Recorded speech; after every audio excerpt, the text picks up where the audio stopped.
Hey everybody, Jess Intuitive Angel Healer here with Why Not Wednesdays, an empowered woman spotlight. And today we have interview number 11, the fabulous Diana Rosu, and she is from London. Did I say your name correctly? Yeah, you did. You did. Awesome. So thank you so much for being here today. We really appreciate it. Thank you for having me. It's a pleasure being Awesome. here. Well, I'm super excited. This series is all about empowering women, and you have quite the journey to share with us yourself. So if you could just tell us who you are, your age, and a little bit about your profession and where you're at in your journey so far. Absolutely. Yeah. Thank you so much. I love empowering women and that topic. That's what I'm about, and that's what I do. So my name's Diana. My background is quite varied because I do quite a number of things, mostly in the entertainment space. I'm a producer. Nice. But by kind of building my own business, I came to the journey of, self-empowerment, self-realization, spirituality. Because when I was confronted with my first business that I started when I was 26, I ended up having a lot of issues around imposter syndrome, around really the fear of showing up, around, you know, doubting myself whether I'm doing the right thing or not, and Yeah. thinking, okay, yeah, all of those fears, like those typical fears that come up when you start something new, when you go out of your comfort zone. So that's kind of how I started my healing journey, my empowerment journey. And now I'm 30. I'm in Nice. London right now. And I am now a coach. So by healing myself, by kind of tapping into my intuition, into my spirit, I realized that I love doing it, and I love helping other women as well do it, and helping other women break free from that fear and turn it into fuel. Because in my business journey, I realized that mindset is really 80% of the work. And no matter how much strategy you have, how much, you know strategy work you do, if your mind and your spirit are not ready, and they're not ready to really embody what you want to create, then you kind of end up self-sabotaging yourself. That is so very true. And so you're an energy healer and a self-love coach. How long have you been doing that for? And it's your own business, correct? Yeah, that's my own business. Awesome. So I started, actually, my first business that I started was an organization in West Africa. So I moved to West Africa around 2017, so Nice. around 3 years ago. And my background is in animation production, and I did a lot of work in the development in Europe as well, networking and all of that kind of development in the animation industry. So my passion was always storytelling, still is storytelling. And having been in Africa for a while, I realized that there's so much untapped potential. There's so many great stories to tell there. So what I did was start an organization that helps African animators kind of connect to the international industry, and Nice. also connect to each other, and an animation film festival. So that was really my first business that I started. And through that, and through moving to a different continent, obviously, Wow.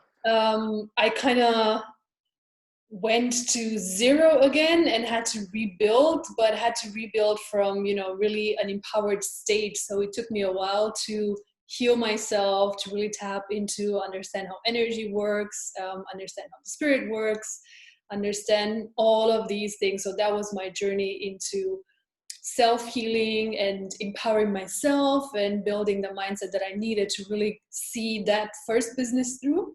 And through that, I ended up taking coaching classes and wanting to give back from things that I've learned to other women who also have an amazing, amazing business that they want to share with the world, but maybe they just feel too small.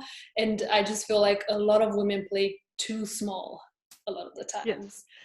And Yeah. we wait for permission. We wait for the world we wait for the world to give us permission to go on about our task. And when you understand that you're going to have to be the one to give that permission, um, it'll come faster, because you can't just dream. You have to actually take actionable steps with that dream. So I love it that I love your journey. I love that, because that's what my similar is when I went on my spiritual awakening and really buckled down with it, I ended up creating my business out of it. But I love my business because it helps me to continue on that journey. Because Mm, there's a lot of coaches out there that are spiritual healers and whatever, but I noticed that their self-care regimen is terrible. And I'm like, how could you? That's one thing I always made told myself, is that I would never, if I'm going to do it, if I'm going to teach it, I have to talk. If I'm going to walk the walk, I have to talk the talk. They go hand in hand. So you have to, I like it that you actually follow your words and you don't just teach them, because that's the biggest thing. So a lot of people want to teach, but they don't want to go by their own thing. So that's really awesome that women can come to you and know that you're not just telling them, hey, you need to get better, but you're actually really have went down that path. And I feel like it's a lot more respectable that way. That's awesome. I love it. thank you.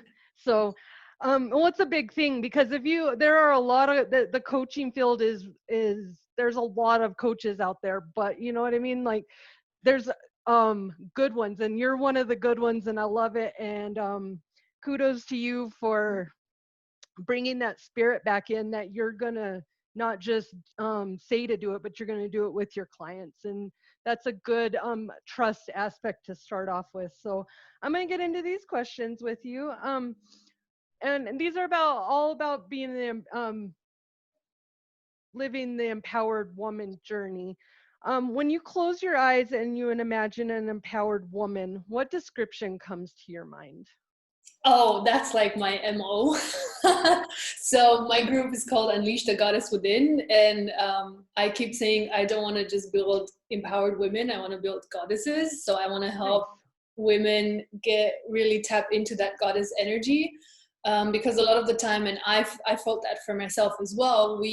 You're ambitious, and I was always ambitious, but I ended up doing from a masculine energy point, and I forgot that I needed to take care of myself, and I was not like open to receiving because I was not embodying my goddess. So I'm teaching women to also balance the masculine energy with the feminine energy in business as well. So for me, when I think of an empowered woman, I think of a goddess, someone who's soft on the outside but strong on the inside, Nice. and also someone who's glamorous, who allows herself to take care of herself, to be however she wants to appeal, to be beautiful. That doesn't mean physically necessarily beautiful, but Yes. when you have a light, you Hmm. shine from within, so you kind of have that glowy, I see that glowy type of look, that glowy aura, let's put it like that. So that for me is an empowered woman. Nice. And I truly believe that beauty isn't something physical on the outside. I've saw a lot of pretty women, beautiful, gorgeous women that have a very tarnished soul.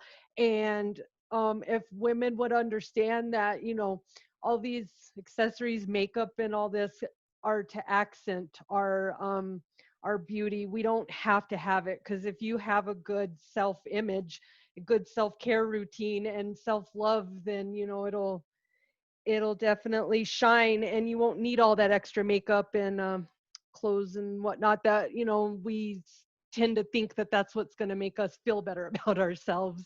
It's really Yeah, about digging within. So yeah. tell us a little bit about your personal path of empowerment. What would you say is the most significant, the most challenging, and the most rewarding so far? Okay, so I think the most significant was a relationship that I had. So just to put things in context, both my parents, which I love absolutely very much, if my mom watches this at some point, I love you. But they both didn't have the emotional maturity to self-regulate and to self-heal. So Yes. a lot of their issues were kind of transmitted to me. that means that I kind of ended up perpetuating their cycles, attracting the same type of energy around me. And I ended up being in the same type of relationship, which was kind of abusive. My dad wasn't able to regulate his emotions when I was younger, and he had narcissistic syndrome. Hmm. So he used to be abusive to me and my mom. So I ended up not in a physically abusive relationship, but in a very emotionally abusive relationship. And that kind of was my breaking point. And the fact that I also was pregnant and I had to choose between being tied down to like a destiny that was bound to repeat, or go through the motions that I needed to go through so that I break generational um, cycles. Patterns, karmic patterns. So I chose to, terminate the pregnancy. That was, I think, my breaking point and my lowest point. And what else did you ask me? Sorry. That's okay. Well, see, that's your most challenging, and that was Yeah. probably your most significant. Now, I've had a similar journey, and of when you don't have when you have a father as a female, and you have a father who doesn't exert, like, he loves you. My dad loved me, but he had a bunch of inner child issues that he drank them away and tried to emotionally numb himself.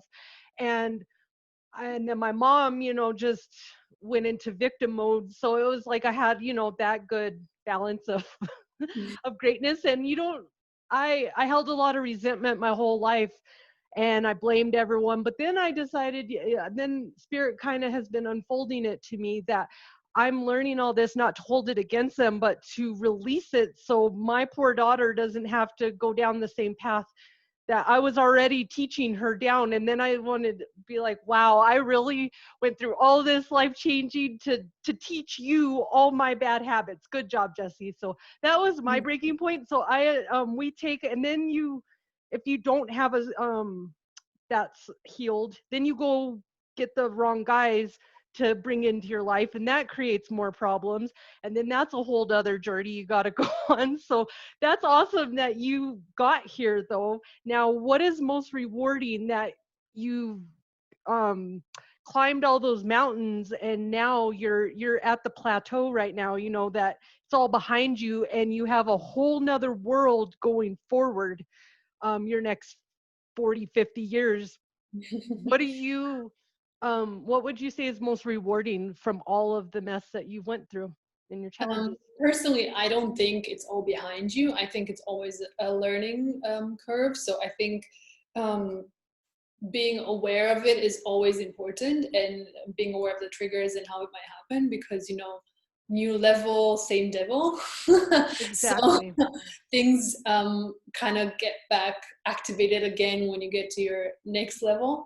But I think for me, the most rewarding is the fact that I can really say that I'm choosing my life, and I am choosing exactly how I want to live, what I want to create, the type of relationships that I want to have, the type of women that I want to help. And it's just, for me, it's just so beautiful to see other women getting empowered and other women stepping into that goddess. Nice. And yeah, I'm super excited to see what else I'll create in the next few years. Yeah.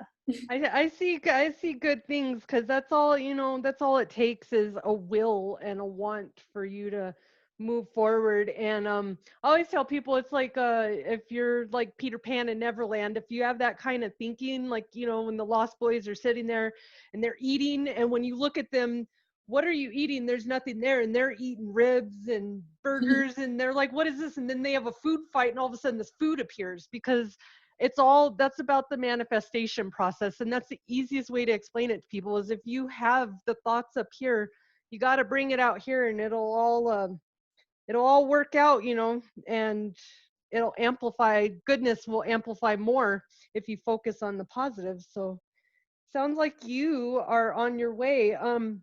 What advice or suggestions can you give to women that are walking the path of empowerment, or most importantly, trying to get started on it? Because we all know, once you're on it, it's kind of like a bike. You just keep going. But Mhm. a lot of us keep, get on that bike and then we fall off and we bump our head and we're like, nope, I'm never going to ride a bike again. So, what is your advice to those women out there?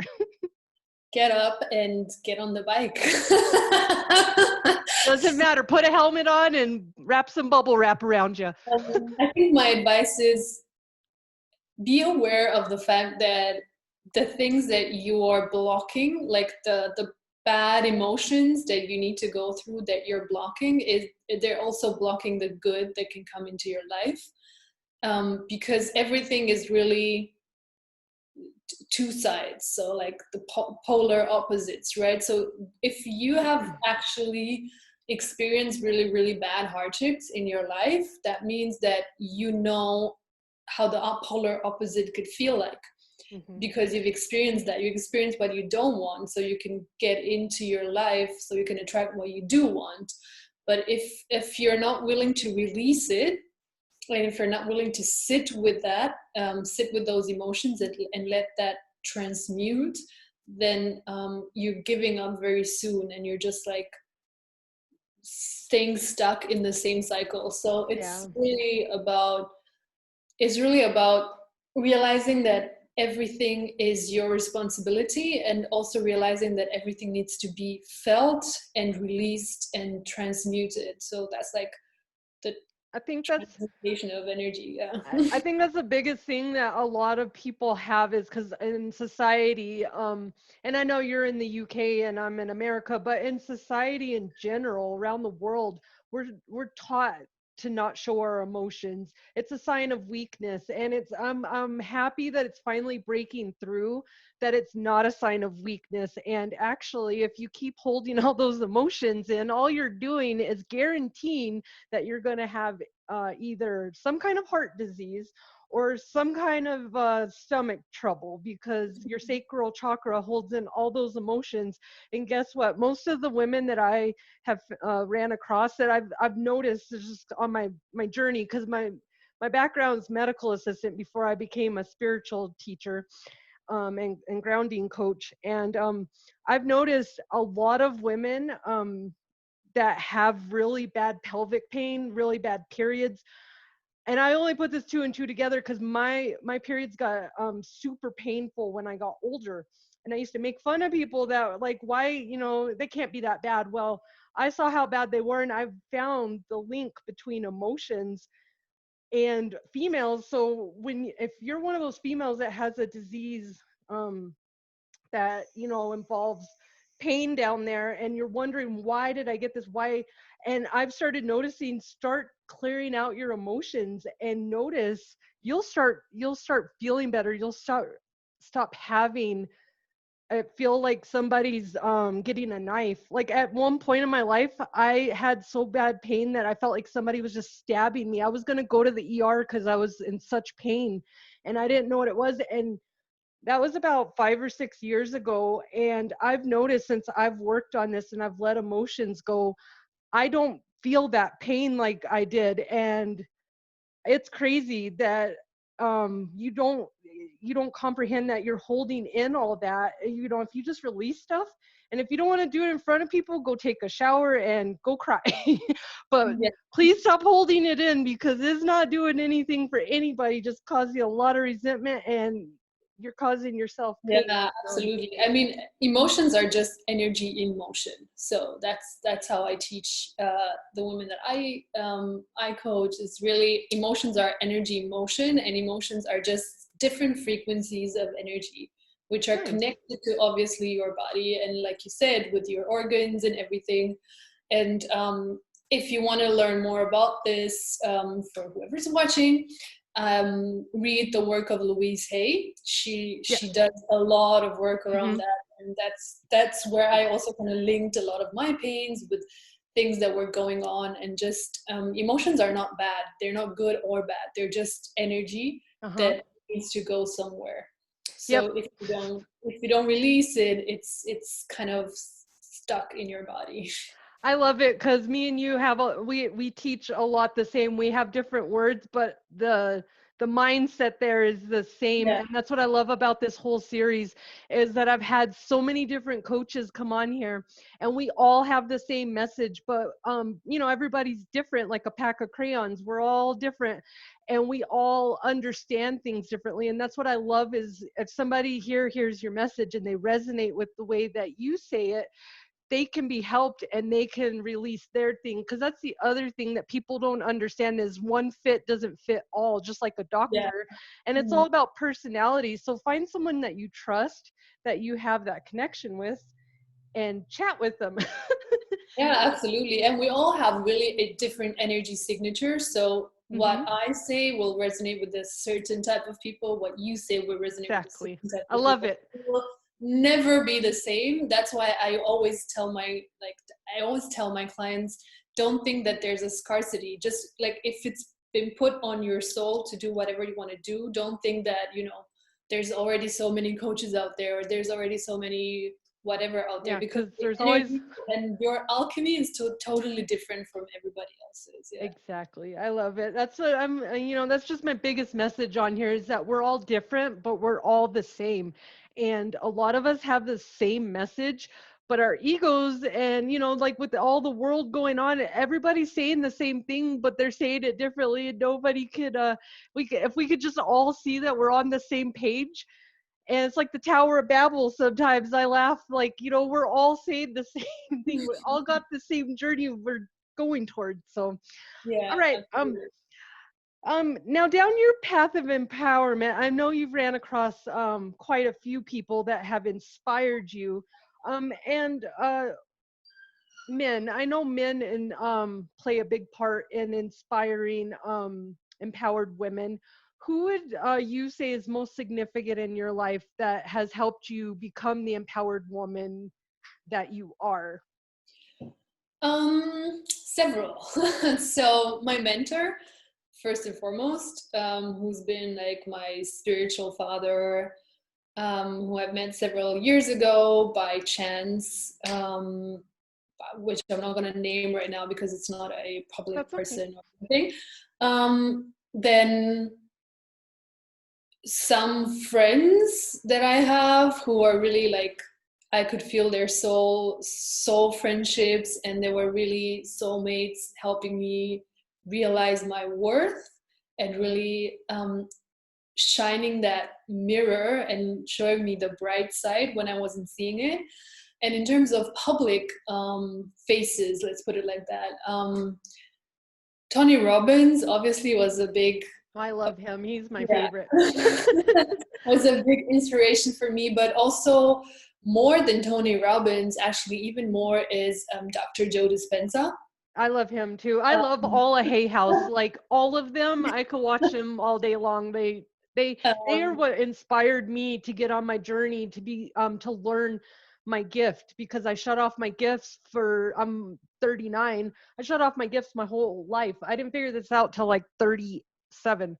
So yeah, they're like all my heroes, all yeah. of them, and Doreen Virtue, who's not very popular, but Oh, I I know. like I Yeah. like the fact that she, whatever she's choosing to do in life now, she went and started this whole thing, and she's the reason why I am able to practice my angel Mm, intuitive stuff. So it's kind of like Edison invented the light bulb, and some people aren't very happy with that, but you know, what can you do? So yeah, absolutely, absolutely. But for me, I love all of the things that connect science and spirituality. So everything that Greg Braden, Dr. Joe Dispenza, kind of Abraham research. Hicks, love Yeah, her. Abraham Hicks, absolutely. Yeah.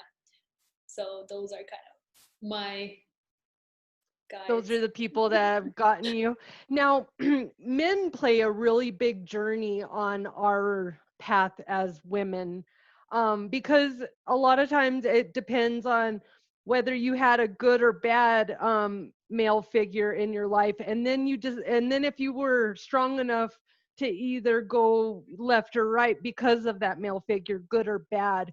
What is something you could share with us about a male figure in your life that has helped you, go down this journey and be empowered? And for the ones because we can always remember the good ones, but what about the ones that weren't so good, that kind of help push you down, but by you deciding to take that and use it as a building block to get to your next step? Well, I've had both. I remember both because, like I said, my dad was the first male in my life, and it was both extremely like great and a figure that I didn't like, the good and the bad all in one, because he didn't know how to deal with his emotions and how to deal with his traumas and everything. So that kind of reflected on me, and I'm an only child. Mhm. So, but also the good. So whenever he was proud, it was also reflected on me, and I felt like how, how proud someone and how someone could love you.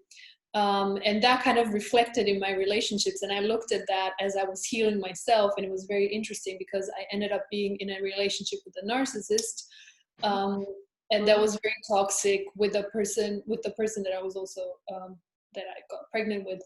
And that was kind of like the narcissist side of my dad, the bad side basically. So it was emotionally very, very abusive for me, very toxic, to the point where I wouldn't really believe my reality, and to the point where I had PTSD, Yeah. um, like in my body.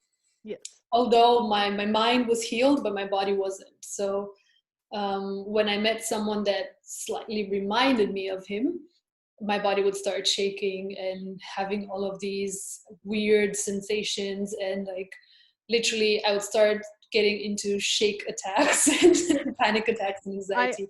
I understand, because I have great PTSD, and I was married for 10 years to my narcissist, and good times. And unfortunately, I understand what you talk about with the body shakes and stuff, because mine was to the point where I would get stuck, and I felt bad because I would be in the car and I'd have a panic attack, and I would get stuck where I couldn't. I would just like, I'd be in there washing dishes and something would come over, and I would get stuck and I couldn't move. And how do you explain to your kid, what's going on? Because they just see you like, why are you just standing there? So I think that's awesome. High five for, taking this journey, because it's not an easy journey when people hurt you. But I like it that you have used that as your stepping stone, instead of, that's because that's what happens. A lot of women have that choice to use it as a stepping stone and keep moving forward, or to just stay stuck where they're at in it. Yeah, plus also I had to realize that there was no point in time where I was forced into that relationship, right? It just because you're unconscious doesn't mean you're not responsible for Exactly. whatever you create in your life. You're just not conscious about what you're creating in your life, and that's okay. But you're still responsible, because that's how the universe works. It's not That's universal law. So Yeah. I had to realize that I was still responsible for bringing that person into my life, and that at any point in time, I had the choice to walk away. It's just that I didn't have the tools, or I didn't have the consciousness to walk away at that point. So I needed that journey into, the narcissistic abusive relationship, so that I can empower myself. And on the other hand, I also had beautiful relationships, um, where I felt a soul connection, and then the person absolutely adored me. I absolutely adored the person, but it just wasn't like the right time. So I felt both, honestly. Nice. But that's good. That's very good. Because that's what a lot of my viewers, and that's what a lot, I want women out there to know, that you're never stuck. You're only stuck if you tell yourself you're stuck. And if you believe that you're supposed to be with Jerky McJerkinson, well then, hey, I guess you're supposed to be there with him, because when you're tired enough, and I am living proof, when you were tired enough, you will leave. And I know that's what helped me heal, is I knew that I made myself sit there and be tortured for 10 years, because Mhm. I thought I could fix somebody, and I. And so, yeah, so then I took responsibility, and I said, well, you dumb girl, you wasted 10 years. But no, you didn't waste 10 years, because you learned something.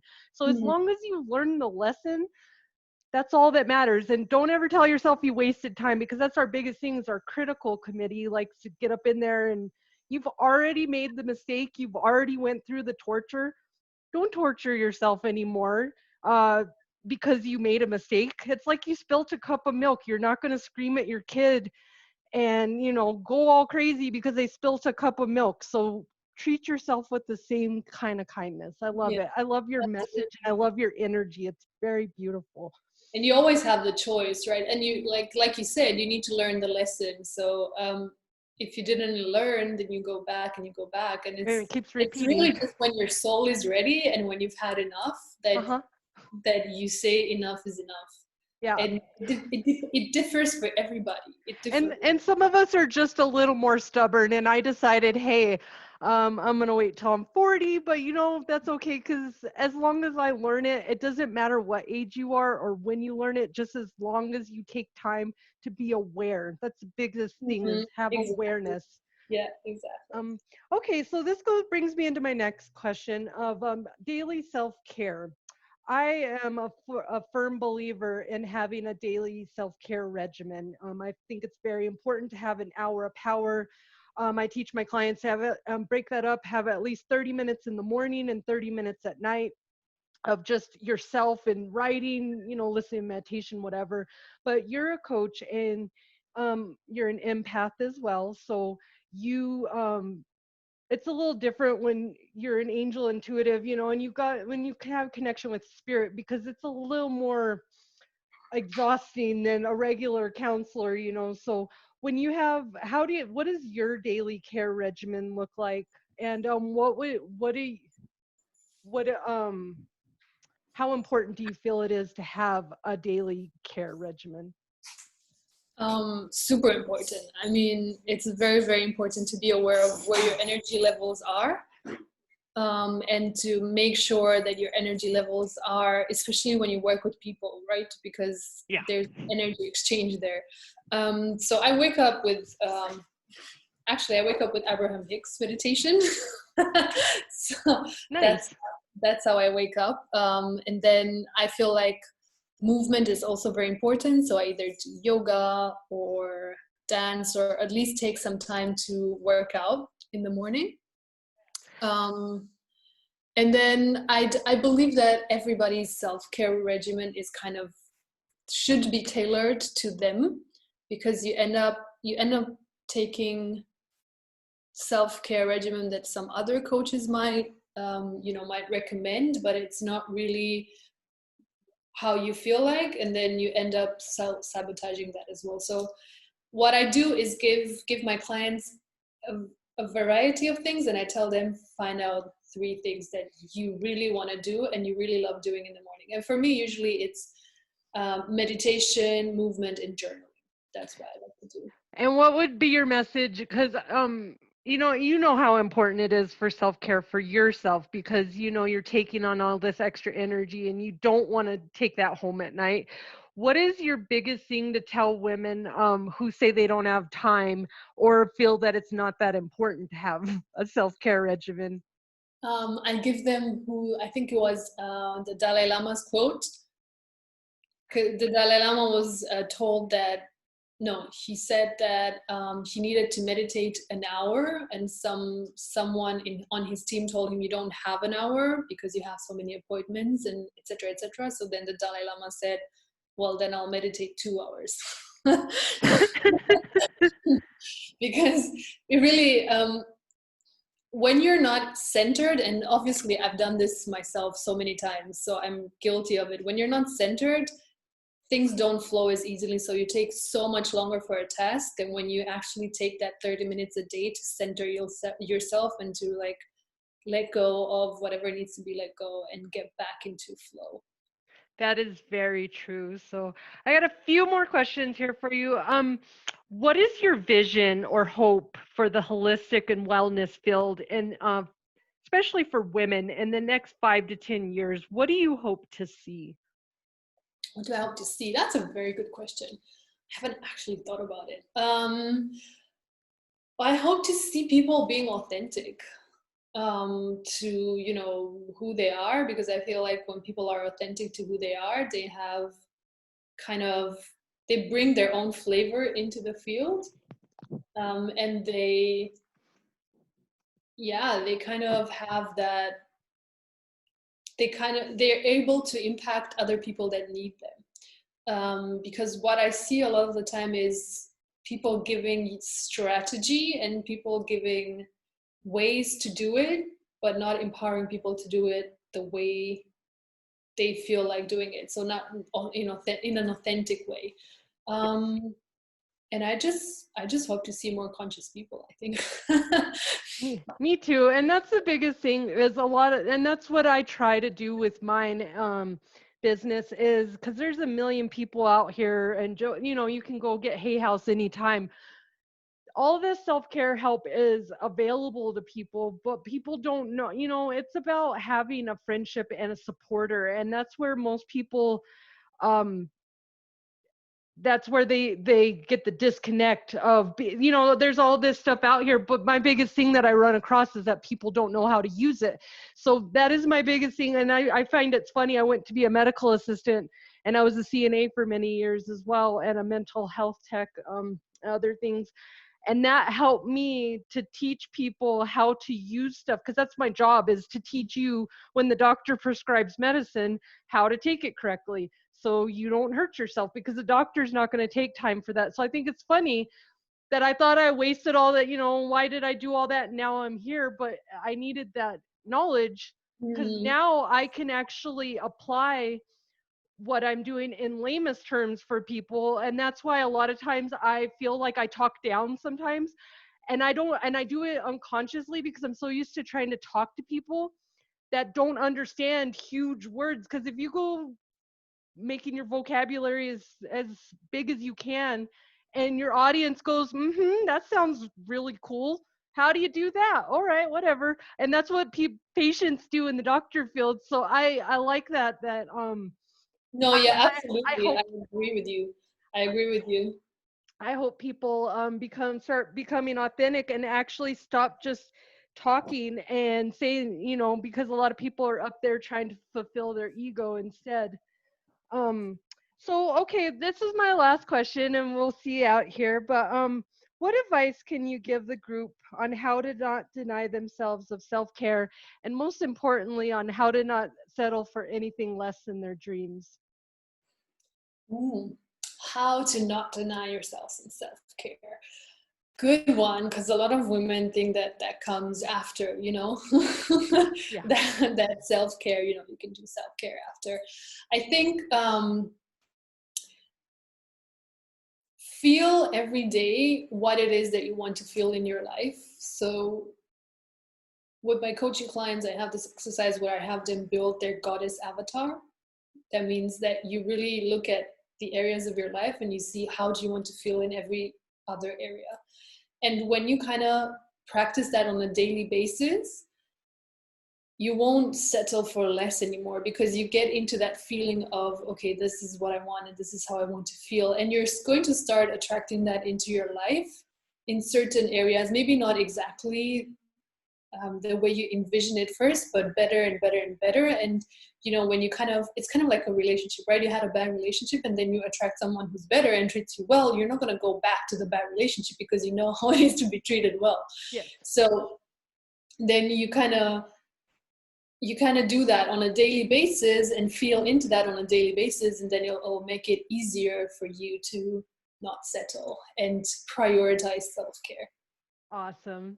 Well, thank you so much for joining us today, Diana, and taking time out of your busy schedule. We appreciate it.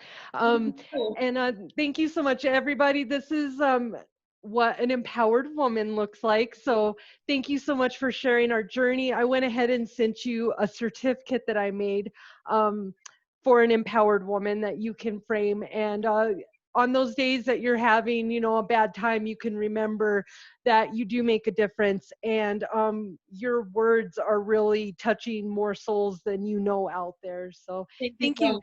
Thank you so much for sharing your time with us today. And thank you guys for coming to You're Grounded.